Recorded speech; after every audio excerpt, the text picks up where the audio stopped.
Tonight's news focus: Sarawak governor and wife enjoy breakfast at Lachau food corner.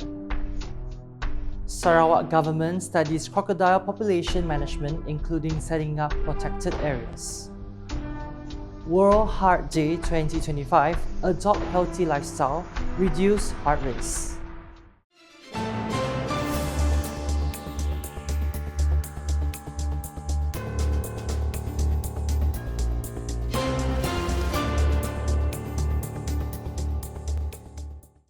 Good evening. Sarawak Governor Tun Perin Sri Dr. Wan Junaidi Tunku Jaafar and his wife Top Puan Dato' Patinggi Fauziah Muhammad Sanusi enjoyed breakfast at Lachau Food Corner on Sunday. Their arrival at 9:50 a.m. was met with a warm welcome from visitors who were delighted by the presence of the state's head of state. Also present were Deputy Minister for Education, Innovation and Talent Development Sarawak and Simanggang Assemblyman Datuk Francis Harden Holis, Bukit Begunan Assemblyman Datuk Mong Dagang, Pantu District Officer Rakah Mulong, along with local community and village leaders KMKK from the district. Before enjoying the delicacies, Tun Perin Sri Dr. Wan Junaidi and Topuan Dato' Patinggi Fauziah mingled with residents in town and later toured the stalls where they viewed and purchased local products while greeting the vendors. The head of state also took a short walk around Lachau town to observe the surroundings before joining honored guests and family members for breakfast. After the meal, he continued to greet shop visitors from table to table, engaging in light conversation, and later revisited the stalls to buy more items. Following more than an hour in Lachau, Tun Perin Sri Dr. Wan Junaidi and his wife departed for Sri Aman to officiate the closing ceremony of the Batang Lupar Pesta Benak 2025 later in the afternoon. The Sarawak government is studying the best methods to manage the state's growing crocodile population, including the possibility of establishing a specialist sanctuary under expert supervision. Sarawak Premier Dato' Patinggi Tan Sri Dr. Abang Abdurrahman Zohari Tun Dato' Abang Openg said a team had been sent to Australia to review management and capture practices carried out in that country. Saya telah mengantarkan pasukan kita di Australia untuk mengkaji bagaimana mereka menguruskan boya dan juga kedakninya nak nangkap boya. Tapi di Australia nyasik berapa kerap di Australia. Tapi nya ada tempat sanctuary di mana boya yang digumpul di satu tempat dan boya tu diuruskan oleh pakar-pakar boya. Mengikut kajian, ada caranya perhubungan manusia dengan boya tu. Ada ya boya ganas, ada boya si ganas. Saya pergi ke satu tempat di Darwin, di mana kita nginang sapi di bawah SCDC. Di kawasannya pun ada boya. Dan juga boya tu dapat hidup bersama dengan kerbau. Saya heran kena nyasik ngacau kerbau. Bermaknanya boya tu nya ada insting, Dan sebabnya kita buat kajian waktu tu kajian masih lagi dalam perjalanan.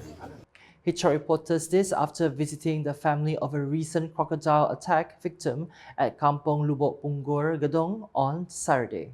According to the Gedong Assemblyman, the rise in crocodile numbers in Sarawak is linked to changes in lifestyle, with communities now relying less on rivers as their main transport routes compared to the past.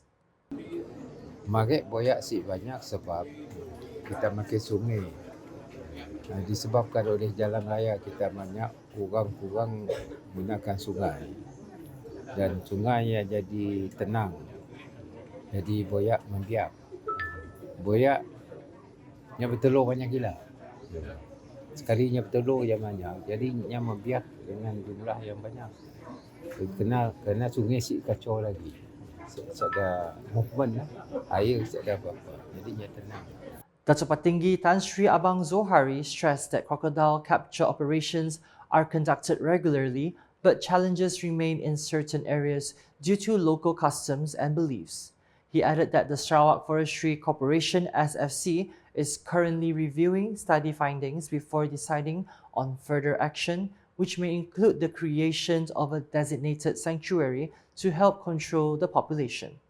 During the visit, the Premier expressed his deepest sympathies to the victims' family and listened as they recounted their harrowing attempts to save their loved one. For the record, the victim, Ahmad Auzakri Sudin, 32, was reportedly out catching prawns with family members on the morning of 15 September before he was believed to have been attacked by a crocodile at about 4 p.m., some 200 meters from Kampong Lubok Punggor. He was the fourth of 5 siblings born to Sudin and Munah Lasit. As of press time, search and rescue operations (SAR) are still ongoing. The 2025 World Heart Day celebration serves as an important platform to raise awareness on heart health and encourage Sarawakians to adopt healthier lifestyles. Sarawak Deputy Premier Dato' Amar Professor Dr. Sim Kui Hian said heart disease remains the leading cause of death in both Sarawak and Malaysia, making it vital for every layer of society to take greater responsibility for their health. So in Malaysia, unfortunately, we are not only have the 3, which is not good for the heart. We call it 3+1. 3+1 means what? High blood sugar. 1 in 6 of us have diabetes. High blood pressure. 1 in 3 of us have high blood pressure. And high cholesterol. 1 in 3 of us have high cholesterol. And +1 is what? +1 is overweight. Overweight is what? 1 in 2 of us is overweight. Who said Malaysia is no good? If Malaysia is no good, how can we also fat? You know? And when we have all this, that's why our heart disease is number 1. He said this when officiating the 2025 World Heart Day event at the Kuching Community Hall on Sunday. Dato' Amar Professor Dr. Sim, who is also Deputy Chairman of the Sarawak Heart Foundation, explained that the prevalence of heart disease has been worsened by modern lifestyles, which contribute to 4 key risk factors: high blood pressure, high cholesterol, diabetes, and obesity or being overweight. He urged the public to take personal health seriously by consistently practicing healthy lifestyle habits. Dato' Amar Professor Dr. Sim also highlighted that the number of cardiovascular patients continues to rise every year to the point that the Sarawak Heart Centre has been operating at full capacity since it first opened more than 2 decades ago. A lot of people didn't realize it. When our Pusat Jantung started, right, over 20 years, right, it started in 2001. Over 20 years, there are more than 200,000 Slovakians has been to Pusat Jantung. 200,000. And what does it mean? It means that without the Pusat Jantung, many of them would have died. Right? Because why? Because before this, there is no heart center. And there's no heart center, that's why many people do not get a treatment. That's why the World Heart Day, throughout the whole world, the celebration is the theme is don't miss a beat. Because you don't miss, so everyone needs to do something. The Sarawak government is examining the need to introduce cat licenses to strengthen control over the rabies outbreak in the state. Sarawak Deputy Premier Dato' Amar Professor Dr. Sim Kui Hian said the move is important to regularly monitor the number of vaccinated animals. Community now, dog must have license, yeah, but cat no need license. You know, so with all these things happening, we are asking for community engagement to see whether the community, together with the experts, right, can come to perhaps the cat also need the license. Why you need the license? So that we know how many cats, we know are they getting vaccinated or not. He said this when met by reporters after the opening ceremony of World Rabies Days 2025 on Saturday. So far, a total of 278,000 animals have been vaccinated, including 10,957 this year alone. However, out of 490 samples taken, 45 animals tested positive for rabies, involving 34 cats and 9 dogs. Meanwhile, Sarawak Veterinary Services Department DVSS Director Dr. Adrian Susan Ambud called on the public to ensure their pets are vaccinated annually to build herd immunity. We want to appeal to public to come forward to have their dog vaccinated because this is free. It's mandatory under Section 40, 1999, Veterinary Public Health. He added that free vaccinations are still being carried out, while the animal sterilization program is also being encouraged to control the population of stray dogs and cats. The iconic Pesta Benak has been held as a catalyst for a wave of new development in the Sri Aman division. Deputy Minister for Education, Innovation and Talent Development, Dato' Francis Harden Holis, said Sri Aman is actively enhancing its infrastructure in tandem with the growing popularity of Pesta Benak, which continues to attract both Sarawakians and visitors from outside the state each year.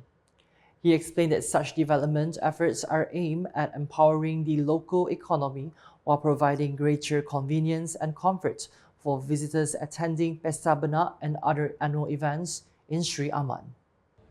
Sebagai contoh, terdekat di Sri Aman Waterfront, daripada asalnya sebuah jetty atau pelabuhan telah dibangunkan.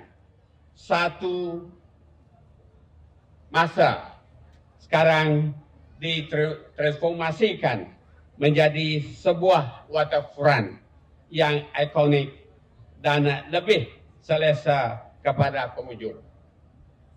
Jadi pada tahun ini kita boleh nampak perubahan dari segi keluasan tapak-tapak untuk kita menganjurkan Pesta Benak ini. Dato' Francis, who is also the Simanggang Assemblyman and advisor to the Pesta Benak Organising Committee, delivered his remarks during the welcoming address at the 22nd edition of Pesta Benak at the Sri Aman Waterfront on Saturday.